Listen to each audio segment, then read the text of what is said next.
שלום לכולם, שמי נחמה, והיום אנחנו פותחים את שרשרת הזוגיות, ואני מתרגשת לארח כאן את פרופסור ירון זיו, דוקטור לפסיכולוגיה ודוקטור לחינוך, עובד סוציאלי קליני, מטפל זוגי ומשפחתי מוסמך.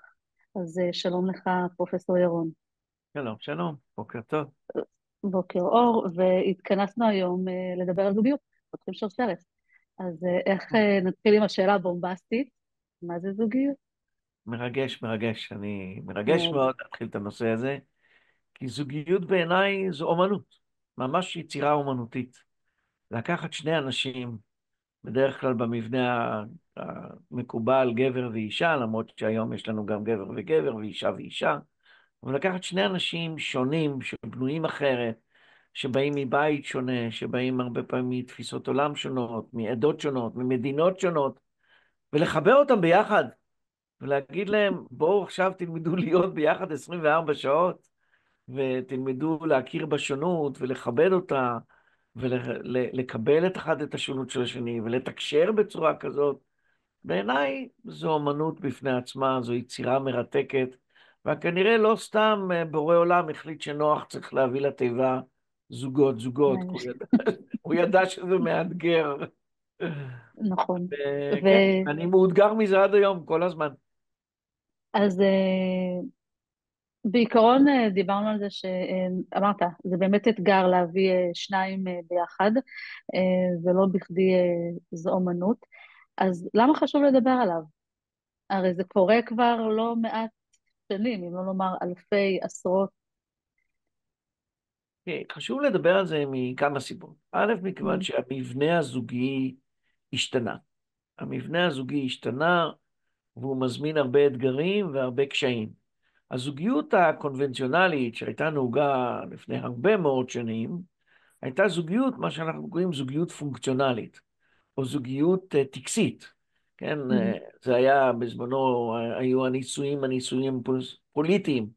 נסיך עם נסיכה, מלך עם מלכה. המערכות האנושיים האלה הם אינטרסים פוליטיים, אינטרסים כלכליים, ערך שלמה, מלכת שבא, כל מיני קיסרים למיניהם. נכון. הזוגיות אחר כך הייתה פונקציונלית לגמרי, זאת אומרת, מה עושה הגבר, מה עושה האישה.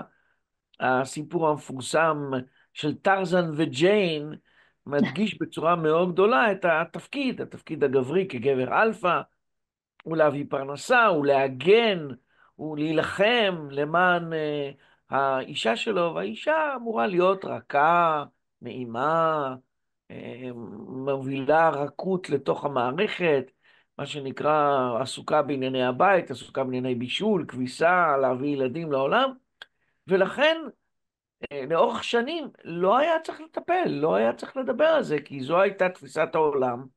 זו הייתה תפיסת העולם התרבותית.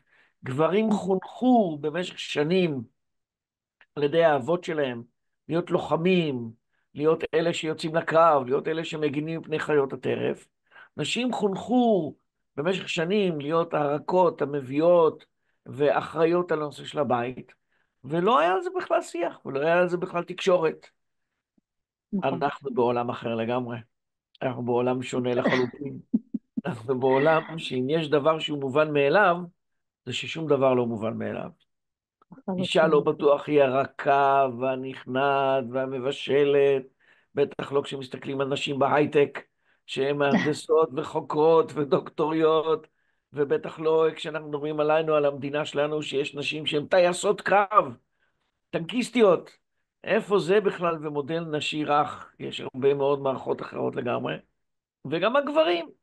עולם החרבות והתהפך לעולם אחר לגמרי.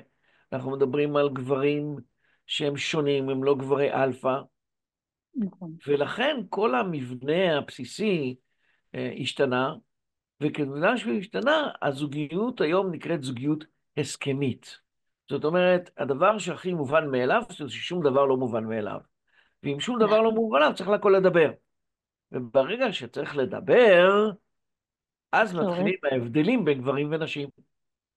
כי לנשים ואז, אין בעיה לדבר, גם דיבור רגשי, ובשביל גברים, כשאישה מדברת דיבור רגשי, היא הופכת להיות חופרת, נודניקית.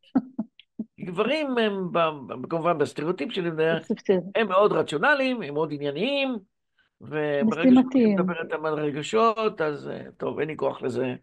ואז יש הרבה מאוד ויכוחים ומריבות, וגורם מספר אחד לפרידה מבני זוג במאה ה-20, ובוודאי במאה ה-21, סליחה, במאה ה-21 זה בעיות תקשורת.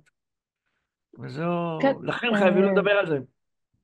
אין ספק שתקשורת, גם ברובד הזה, היא מאוד מאוד משמעותית וחשובה, ואנחנו מגלים את זה גם בעוד הרבה רבדים בימים, נקרא לזה בעידן שלנו כאן ועכשיו.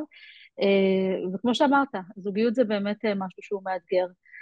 אין יותר את הפונקציה המוכרת של גבר ואישה, כל אחד עם התפקידים שהיה להם בעבר, אלא אנחנו באים פה מתוך מקום אחר לחיבור בין שני אנשים.